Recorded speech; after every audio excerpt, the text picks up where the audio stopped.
Nèg ak gros âme mette la patte sous camion let à gogo. Ça t'est passé dimanche 25 septembre dans après-midi dans Canaan.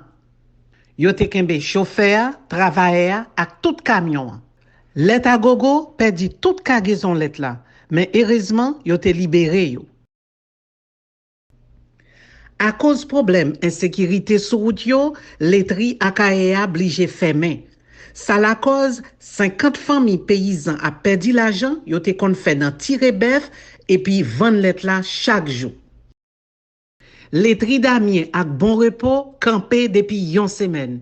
Yon lot 100 familles paysans k'ap souffri. Problème nan tout partout, dans tout niveau, production nationale la ap souffri. Paysan letri mi balè pral obligé camper tout.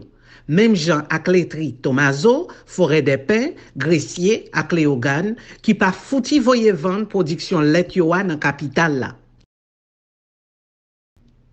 Nan pati non pays ya, letri ki Saint-Marc, Verret, Mamlade, Limonade, Wanamen, Hinch, Belade, ak letri nan sud pays ya, Ti-Rivière, Côte-Fer, Mafran, Torbec, Poste-Droit, Jacmel ak Cap-Rouge ap eseye kembe.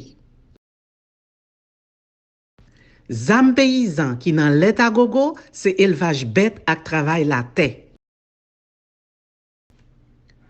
Nous campé diam à côté frais accès paysan nou yo k'ap travail di pour voyer prendre soin petit yo ak famille yo k'ap vive dans tout quartier populaire. La victoire, c'est pour si la yo k'ap produit, qui ap travail, k'ap créé travail et qui respecte tout monde. Violence ak zam doit suspendre taille banda. Li temps pour sirop miel ak let couler à gogo pour tout monde dans pays ya.